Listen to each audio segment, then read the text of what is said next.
It's Mark again from Christ-Centered Fitness. Today I want to talk to you guys a little bit about time, or lack of time, as it is often cited as probably one of the biggest obstacles to being able to exercise and prepare meals in order to eat right and improve our health. So whenever it comes down to time, in my mind, it always relates to priorities.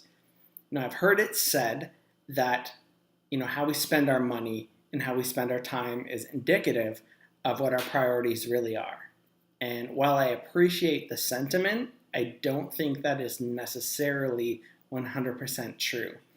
And what I mean when I say that is that if many of us were offered $100 in 2 years from now, or $50 today, the majority of us would take the $50 today because we prioritize the things that are closest to us and discount the value of things that are far away from us.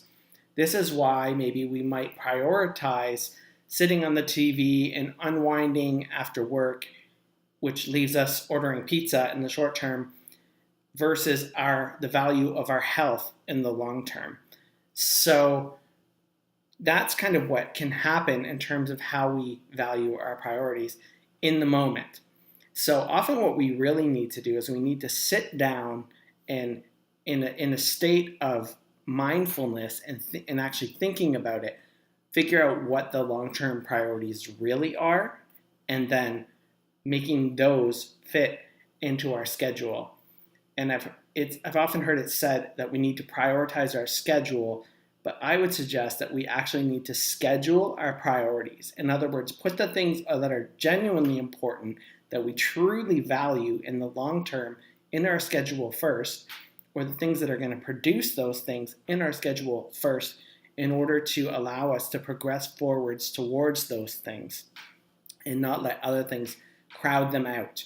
Now, sometimes when you're trying to do that, you're trying to fit those things in the schedule, what you're going to discover is that your schedule is too full for any of those things to actually fit in. And what that means often is that you need to go back over your schedule and determine if there are actually things in there that maybe aren't true long-term priorities. In other words, maybe you've overcommitted the activities that your kids are doing. Maybe you've overcommitted in your job to a various number of things. Maybe you've got too many things going on in your church ministries. Whatever the case is, you need to find a place for these things that are going to enable you to succeed with your health in the long term in order that you can fulfill whatever God's purpose is in your life. So to do that, you're going to need to bump some things out, step down from things. And it might disappoint some people, but you might have to prioritize yourself or your health in the short term to enable you to live it out in the long term. So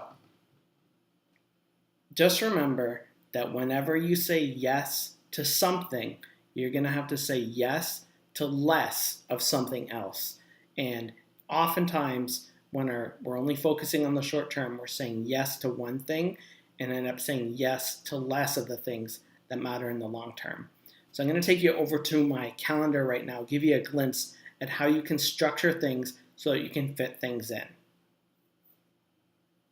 All right, we're back now with an insider look at my schedule. Now, truthfully, this is my actual calendar. I've put in some extra stuff here that I normally wouldn't type in just because I know when it falls, but I wanted to include it there so that you could see the general framework. So you can see that my days generally start off with getting breakfast, getting my daughter ready for school, the school drop off, and then as soon as I get home, you can see highlighted in yellow there that there's an allocated time for reading the Bible and prayer. Of course, you can do that at any time during the day, but I want to have an assigned time to ensure that that priority happens. Now I'll start working, and then you can see a blocked off time in purple where I make time to exercise and eat some lunch. So that exercise time could be going to the gym and having a protein shake, or it could be going for a walk and having a proper lunch at home where I'm working. So that is, either one is an option on any given day. Then again, after that, I would continue to work, pick my daughter up from school, After that, there can be more work to be done. I could be playing with my daughter, prepping dinner, depending on the day. And then on Monday nights, you can see that we have Bible college. On Tuesday nights, we have gymnastics. And on Wednesday nights, I have a husband's group, a small group through my church. So you can see those nights can be kind of crazy. So that's kind of what a general day looks like. Now, I work from home, so that means that I can do my Bible and prayer versus prayer before my day gets started, but after I've dropped my daughter off. If you don't work from home, that's something maybe that you'd either have to move to your evenings. I prefer it in the morning, so you might even put it before the 7:30 slot. Similarly, I would probably take the lunch preparation and put it in the morning every day, so that I would bring lunch with me every day. That would be the first thing I would have scheduled up here. And I would also block off a time to ensure that I eat it. And so it might mean getting up at 6 a.m. to get your breakfast ready, to pack a lunch, and to have your Bible and prayer time. And then when you look at the evenings, it might mean not exercising every day, but you can see I have a block of time here on Tuesdays. I have a block of time here on Thursdays. And I have a block of time on Friday evenings, as well as Saturday during the day, although that is usually full, so it just happens to be conveniently open at this time. The big things I kind of want to drive home here is that you can see that the priorities are scheduled, and that ensures that they get done, because if they're not scheduled, you're almost 100% guaranteed to fill up that time with something else that is probably not really a priority. So I want to make sure that it gets included in here. So that's kind of what the structure looks like.